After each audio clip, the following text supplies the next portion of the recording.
안녕하세요, 올바로입니다. 이번 주는 엔비디아 펀더멘탈 체크와 120년간의 미국 주식시장 챔피언 사이클을 정리한 자료입니다. 엔비디아 펀더멘탈 체크 자료로서 GB200의 NVL36 듀얼렉 개발 중단 소식이 들려왔었는데요. 이에 대해서 한번 살펴보겠습니다. 10월 1일 거밍치는 엔비디아 블랙웰에 대해서 단기적으로 부정적일 수 있다며 한 자료를 올렸습니다. 내용은 앞으로 맞춤형 요구사항이 없는 한 엔비디아는 듀얼렉 버전의 개발을 중단하겠다는 내용이었습니다. 한마디로 싱글렉만 생산하겠다는 내용이었는데요. 블랙웰에 대해서 전체적으로 다루기 전에 전체 블랙웰 서버, 즉 블랙웰 제품들이 어떻게 구성되어 있는지를 살펴보기 위해 생산 과정부터 이해하고 가실 필요가 있습니다. 우선 GPU 칩을 TSMC가 4-5개월 정도 동안 생산을 하게 되고 패키징하게 되면 이 칩을 가지고 폭스콘이 GPU 모듈로 만드는데 1주 정도가 걸리고 폭스콘과 위스트론이 베이스보드와 마더보드 형태로 합치게 되면 추가로 1-2주가 들어가며 이를 폭스콘과 퀀트 컴퓨터, 슈퍼마이크로 등의 서버 기업들이 조립하여서 서버와 렉 시스템 형태로 만드는데 2-3주가 걸리게 됩니다. 이를 주문한 고객에게 인도한 뒤에 고객은 이걸 가지고 네트워킹과 스토리지와 엮어서 데이터 센터에 들어갈 핵심 컴퓨팅 설비를 만들게 되고 가동 클러스터 규모에 따라서 매우 다르지만 대략 3개월 정도가 온라인 하는데 들어가게 됩니다. 요즘 블랙웰에 대한 노이즈와 팩트를 구분하기가 어려우셨을 것 같습니다. 이번 블랙웰 생산 과정이 전체적으로 잘 굴러가되 삐걱삐걱하는 것인지 아니면 어딘가가 부러져서 코어에 이상이 생겼는지를 판단하기가 어려웠기 때문입니다. 따라서 중간중간 7월 17일 GB200 비앙카 보드 발열 이슈에 대해서 말씀드렸고 8월 4일에는 디인포메이션 발 엄청난 수준의 당시 오보에 대해서도 한번 정리해드렸습니다. 이런 노이즈와 팩트를 구분하기 어려운 데 있어서 전체 밸류 체인에서 가장 중요한 기업을 하나 꼽으라고 하면 바로 폭스콘을 꼽을 수 있습니다. 부르기에 따라서 혼하이라고도 부르는 폭스콘의 코멘트가 가장 중요하기 때문입니다. 그래서 이전에 7월 당시에 GB200 비앙카 컴퓨터 보드 발열 이슈에 대해서 따로 다뤄드렸던 이유는 오죽하면 저런 폭스콘이 생산하는 컴퓨터 보드 만 따로 확인한 부분이었습니다. 현재 폭스콘은 정상 생산 중이며 문제가 없습니다. 폭스콘은 10월 1일 날 엔비디아 GB200 서버 양산이 정상적으로 11월부터 롤아웃 될 것을 알렸습니다. 네, 모두가 기정사실화했을 만큼 블랙웰 생산 결함, 블랙웰 설계 결함에 대한 노이즈가 디인포메이션 발로 굉장히 많았는데 엔비디아의 GB200 코어에는 아무런 문제가 없었다고 판단할 수 있겠습니다. B200 칩을 2개 넣고 그레이스 CPU 1개를 넣게 되면 그레이스 CPU와 블랙웰을 합쳐서 GB200이 만들어집니다. GB200 18개를 NV링크와 NV스위치로 엮게 되면 NVL36이 만들어지고 GB200 36개를 NV링크로 엮었다면 NVL72 버전이 만들어집니다. B200A 칩으로 만들었다면 GB200A NVL36 버전이 되겠죠. 거밍치는 짧게 현재 NVL72 버전에 비해서 NVL36 2개를 합친 듀얼렉 버전이 공간 효율성이 낮고 그리고 추론 컴퓨팅 효율성이 별로이면서 고객들의 선호도가 낮고 양산 리소스가 부족하기 때문에 가장 메인이자 하이엔드 제품인 NVL72를 우선 공급하겠다고 밝혔습니다. 고밍치는 이처럼 엔비디아가 듀얼렉 개발을 중단하겠다는 결정이 단기적으로 센티에 악영향을 미칠 수 있다는 의견이었는데요. 전체 서버 제품으로 보시게 되면 GB200 NVL 싱글렉이 있고 GB200 36 싱글렉 그리고 GB200A로 만든 NVL36이 있으며 기존의 싱글렉들을 듀얼로 엮은 버전들이 각각 있습니다. 따라서 현재 바뀐 것은 이중 듀얼렉 구조만 개발을 중단한 것일 뿐 나머지 메인 제품들은 멀쩡하게 정상 생산이 되고 있음을 확인할 수 있습니다. 실제로 이것들이 매우 다수가 차지하고 있으며 이 부분은 다른 수요로 옮겨갈 것이기 때문에 생산과 매출에는 문제가 없음을 파악하실 수 있죠. 엔비디아 입장에서도 듀얼렉 구조를 판매하지 않고 싱글렉 구조만 판매하는 것이 마진에 있어서도 좋습니다. 제품이 많을수록 부품 복잡성이 증가하기 때문에 마진 관점에서는 긍정적인 요인으로 바뀌었다고 판단할 수 있겠습니다. 엔비디아가 모든 면에서 가장 좋게끔 설계한 제품이 GB200 NVL72입니다. 이에 대해서는 이해하시기 좋게 정리해봤었는데요. 자세한 자료는 네이버를 통해 공개되어 있습니다. 그리고 1주 사이에 모건스탠리 AI 공급망 체크의 주역이었던 모건스탠리 북미팀과 모건스탠리 대만팀은 체크 결과 9월 30일 당시에 더 이상의 GB200 서버 공급망 내 출하 지연은 없다고 발표했습니다. 거밍치가 보도하기 하루 전의 레포트이죠. 9월 말에 체크한 결과 엔비디아 블랙웰 핵심 제품인 GB200 NVL72와 36의 양산은 11월부터 출하가 시작되며 첫 번째 배송 일정은 24년 말부터 잡혀 있습니다. 이런 조립 과정에 2-3주 정도가 필요하기 때문에 이것을 감안해서 연말부터 배송된다고 말한 것인데요. 보통의 서버 배송 순서는 가장 칩을 많이 구매하는 중요 고객부터 출하되기 시작해서 그렇지 않은 고객 순으로 배송되고 있습니다. 따라서 미국 내에서 티어 1 클라우드 서비스 제공업체나 엔터프라이즈, 따지자면 AWS나 Azure, GCP, 그리고 오라클과 빅테크들이 있죠. 그리고 미국 내 대기업들 주문이나 코어위브, 람다, 크루소어 같은 AI 클라우드로 조기에 전환한 대형 GPU 전문 클라우드들이 있습니다. 그리고 세 번째로 나가는 것은 미국 내에서 소형 GPU 전문 클라우드들이나 서비스나우나 스노우플레이크 같은 기업들에게 배송이 나가게 되고, 그리고 함께 미국 외의 소버린 클라우드들에게 배송이 시작됩니다. 그리고 나면 미국 외에 있는 티어 1 클라우드 서비스 제공업체나 기업 순으로 배송하고 있죠. 이 순서상 미국 외의 기업들은 한참 후에나 신규 칩을 배송받을 수 있기 때문에 따로 소버린 클라우드를 구상하고 있는 것입니다. 마치 롯데월드 매직패스처럼 대규모 전략적 구매자 입장으로 국가 단위 혹은 기업 입장에서 AI 컴퓨팅을 확보하기 위해서인데요. 구조를 보자면 24년 말부터 블랙웰 서버가 출하되기 시작하면 대부분의 서버가 뿌려지는 시점은 25년 1분기부터입니다. 긍정적으로 검토할 때 내년 하반기 혹은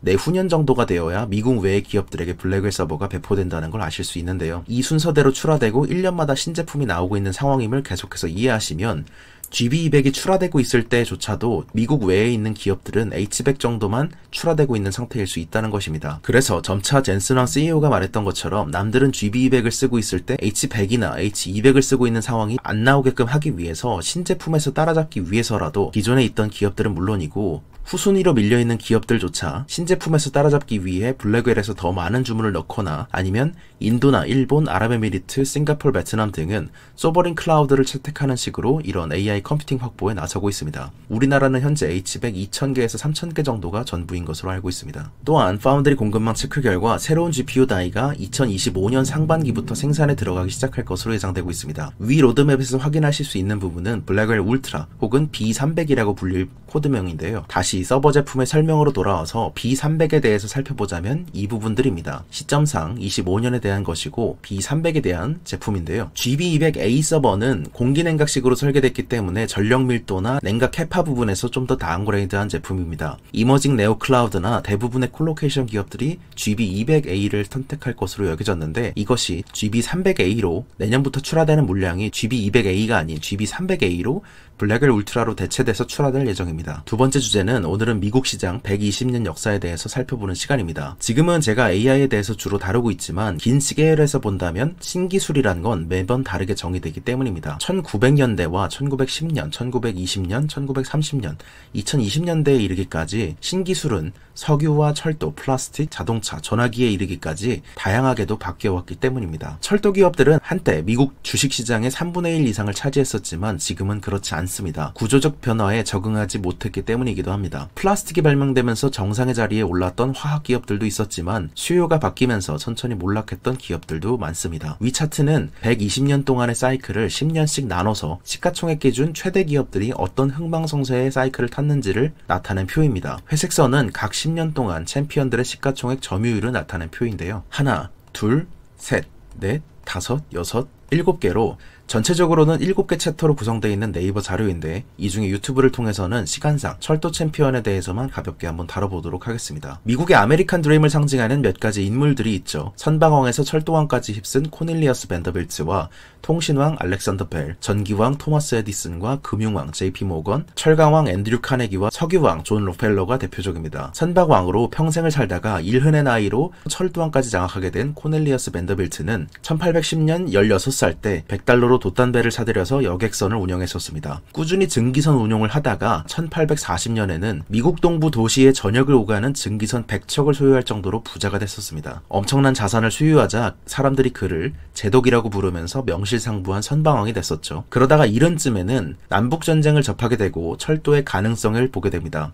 밴더빌트는 그 길로 선박업을 모조리 청산하고 철도에 올인했습니다. 동부에서 수많은 섬유 공장들이 들어섰는데 이를 옮기기에 선박은 부족했기 때문입니다. 특히 전략적인 요충지였던 뉴욕항으로 오가는 철로들을 모두 확보했습니다. 경쟁업체 철도들은 뉴욕항으로 접근하지 못하도록 방해함으로써 주가를 떨어뜨렸고 주가를 떨어뜨린 회사를 인수합병하면서 계속해서 운송업을 장악해갔었죠. 그 결과 밴더빌트가 세상을 떠나기 직전을 기준으로 미국 철도 노선의 사실상 돈 되는 알짜 노선은 모두 밴더빌트 소유였습니다. 지금은 몇 년 안에 끝나는 기술 채택 사이클에 익숙하지만 인간의 기억은 가까운 것에는 가중치를 과하게 두고 현재 시점으로부터 먼 기억은 가중치를 매우 적게 두게끔 진화했습니다. 역사적으로 과거의 신기술 채택 사이클을 보는 게 중요한 이유입니다. 19세기와 20세기를 가로질러서 신기술 채택 사이클을 보게 되면 수십 년 동안 이어졌던 신기술 채택 사이클들이 꽤 많습니다. 그 중에 가장 대표적인 초대형 기술 채택 사이클이었던 철도는 미국과 유럽의 19세기와 20세기 산업화에 크게 기여했습니다. 영국에서 증기기관차가 처음 발명됐고 미국은